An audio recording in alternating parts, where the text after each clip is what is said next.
सरकारी रुग्णालयांमध्ये मोफत औषधे मिळावीत आणि उपचार हा गरिबांचा हक्क ठरावा या मागणीसाठी राज्यभरात व्यापक जन आंदोलन सुरू करण्यात आले आहे। बेळगाव येथील राणी चन्नम्मा चौकात आज विविध प्रगतिशील संघटनांच्या सहभागातून आरोग्य हक्क जत्था काढण्यात आला आणि सरकारसमोर प्रमुख मागण्या मांडण्यात आल्या।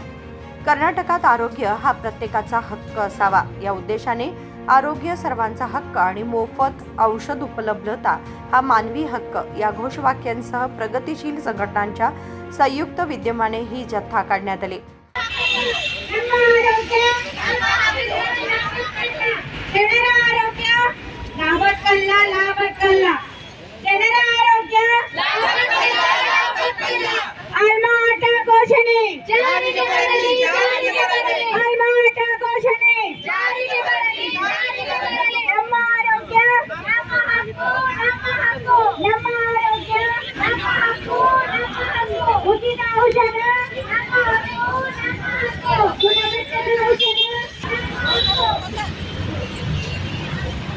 बेळगावच्या राणी चन्नम्मा चौकात ही जत्था पार पडली।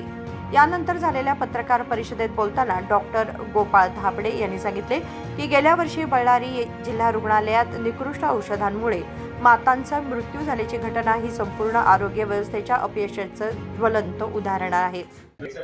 ಎಲ್ಲರಿಗೂ ನಮಸ್ಕಾರ। ನನ್ನ ಹೆಸರು ಡಾಕ್ಟರ್ ಗೋಪಾಲ್ ಧಾಬಡೆ। ನಾನು ಧಾರವಾಡದವನು। ನಾನೊಬ್ಬ ವೈದ್ಯ। ನಾನು ಡ್ರಗ್ ಆಕ್ಷನ್ ಫೋರಂ ಕರ್ನಾಟಕ ಅನ್ನೋ ಒಂದು ಸಂಸ್ಥೆಯೊಟ್ಟಿಗೆ ಕೆಲಸ ಮಾಡ್ತಾ ಇದ್ದೀನಿ। ಇವತ್ತಿನ ದಿವಸ ಡ್ರಗ್ ಆಕ್ಷನ್ ಫೋರಂ ಕರ್ನಾಟಕ ಜೊತೆ ಕರ್ನಾಟಕ ರಾಜ್ಯಾದ್ಯಂತ 35 ಜನಪರ ಸಂಘಟನೆಗಳು ಕೈ ಜೋಡಿಸಿದ್ದಾವೆ। ಯಾಕಪ್ಪ ಅಂತ ಹೇಳಿದ್ರೆ ಆರೋಗ್ಯ ಹಕ್ಕಿನ ಕಾನೂನನ್ನು ತರಬೇಕು, ಆರೋಗ್ಯ ಹಕ್ಕಿನ ಜಾಥಾವನ್ನು ಮಾಡಬೇಕು ಅಂತ ಹೇಳಿ ಈ ಒಂದು ಸಂಘಟನೆ ಬಂದಿದೆ। ಇದರಲ್ಲಿ ಮುಖ್ಯ 4 ಬೇಡಿಕೆಗಳಿದ್ದಾವೆ। ಮೊದಲನೇ ಬೇಡಿಕೆ ಏನಪ್ಪಾ ಅಂತಂದ್ರೆ ಎಲ್ಲ ಸರ್ಕಾರಿ ಆಸ್ಪತ್ರೆಗಳಲ್ಲಿ ಉಚಿತ ಔಷಧಿ ಸಿಗೋ ಹಾಗೆ ವ್ಯವಸ್ಥೆ ಮಾಡಬೇಕು। ಇವಾಗಲೇ ತಮಿಳುನಾಡು ಮತ್ತೆ ರಾಜಸ್ಥಾನ್ ಮತ್ತೆ ಕೇರಳ ಇದನ್ನ ಮಾಡಿದೆ ಇವಾಗ, ಆದರೆ ನಮ್ಮ ರಾಜ್ಯದಲ್ಲಿ ಮಾಡಬೇಕು ಅಂತ ಹೇಳಿಬಿಟ್ಟು ಸರ್ಕಾರ ಯೋಜನೆ ಹಾಕಿದೆ। ಯೋಜನೆ ಹಾಕಿ 2003ನೇ ಇಸ್ವಿಯಲ್ಲಿ Karnataka state medical service corporation limited ಅಂತ ಒಂದು ಕಂಪನಿಯನ್ನ ನೋಂದಾಯಿಸಿದೆ।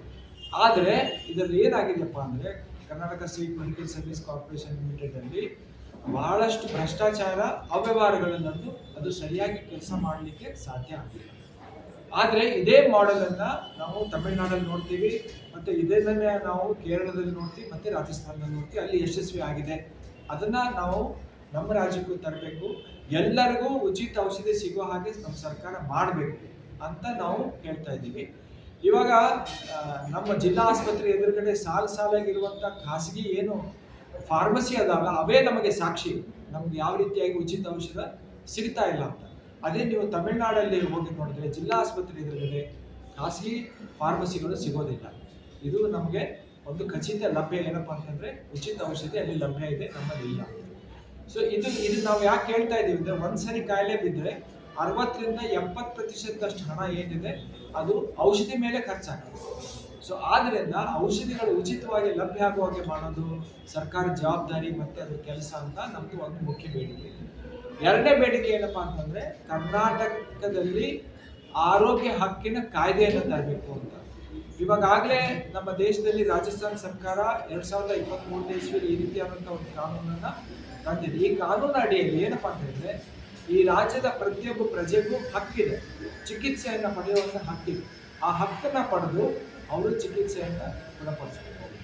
ಇವಾಗ ಏನಾಗ್ತದೆ ಅಂತ ಹೇಳಿದ್ರೆ ಯಾವುದೇ ಒಬ್ಬ ವ್ಯಕ್ತಿ ಸರ್ಕಾರಿ ಆಸ್ಪತ್ರೆಗೆ ಹೋದ್ರೆ ನಮ್ಮ ಬೆಡ್ಸ್ ಫುಲ್ ಆಗಿ ನಾವು ಹೋಗ್ಬಿಡೋದಿಲ್ಲ, ಆದರೆ ಈ ಕಾಯಿಲೆ ಬಂದಮೇಲೆ ಆಗೇನೂ ಆಗಿಲ್ಲ, ಅವರು ಬೇರೆ ಎಲ್ಲಾದರೂ ಒಂದು ವ್ಯವಸ್ಥೆ ಮಾಡಬೇಕಾಗ್ತದೆ। ಸೊ ಈ ರೀತಿಯಾದಂಥ ಒಂದು ಪರ್ಯಾಯ ವ್ಯವಸ್ಥೆ ಮಾಡಲಿಕ್ಕೆ ಈ ಕಾನೂನು ಇದೆ। ಮತ್ತು ಇದು ಬಹಳಷ್ಟು ದೇಶಗಳಲ್ಲಿ ನಮ್ಮ ದೇಶ ಸುತ್ತಮುತ್ತ ಇರುವಂಥ ದೇಶಗಳಲ್ಲಿ ಇವಾಗಲೇ ಈ ರೀತಿ ಕಾನೂನು ಬಂದಿದೆ।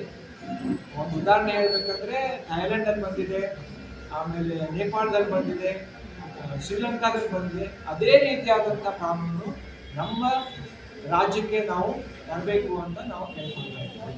ಇದು ಎರಡನೇ ಬೇಡಿಕೆ। ಮೂರನೇ ಬೇಡಿಕೆ ಏನಪ್ಪಾ ಅಂತಂದ್ರೆ ಸರ್ಕಾರ 7 ಜಿಲ್ಲಾ ಆಸ್ಪತ್ರೆಗಳನ್ನ ಖಾಸಗೀಕರಣ ಮಾಡಲಿಕ್ಕೆ ಹೋಗ್ತಾ ಇದೆ, ಅದನ್ನು ವಿರೋಧಿಸ್ತಾ ಇದ್ದೀವಿ। ಆ ಖಾಸಗೀಕರಣವನ್ನು ನಿಲ್ಲಿಸಬೇಕು। ಆಮೇಲೆ 4ನೇ ಬೇಡಿಕೆ ಏನಪ್ಪಾ ಅಂತಂದ್ರೆ ಸರ್ಕಾರ ಖಾಸಗಿ ಆಸ್ಪತ್ರೆಯಲ್ಲಿರುವಂಥ ಏನು ಬೆಲೆ ಇದೆ ಅದನ್ನು ಫಿಕ್ಸ್ ಮಾಡಬೇಕು, ಅದನ್ನು ನಿಯಂತ್ರಿಸಬೇಕು.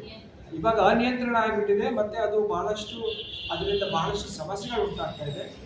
ಈ ಎಲ್ಲ ಸಮಸ್ಯೆಗಳನ್ನ ಬಗೆಹರಿಸಿದ್ರೆ ನಮ್ಮ ದೇಶದಲ್ಲಿ ಇವತ್ತು ಏನು ಪ್ರತಿ ವರ್ಷ 30 ಲಕ್ಷ ಜನ ಬಡತನಕ್ಕೆ ತಳ್ಳಲ್ಪಡ್ತಾ ಇದ್ದಾರೆ.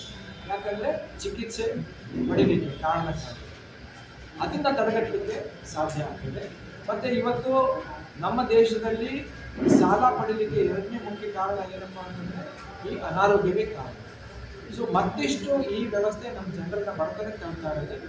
ಇದಕ್ಕೆ ನಾವು ನಿಲ್ಲಿಸಬೇಕು ಅಂತ ಹೇಳ್ಬಿಟ್ಟು ನಾವು ಈ 4 ಬೇಡಿಕೆಗಳು ಇಟ್ಕೊಂಡು ಕರ್ನಾಟಕ ರಾಜ್ಯಾದ್ಯಂತ 31 ಜಿಲ್ಲೆಗಳಲ್ಲಿ ನಾವು ಸೇರ್ಕೊಂಡು ಇದನ್ನು ಕೆಲಸ ಮಾಡ್ತಾ ಇದ್ದೀವಿ.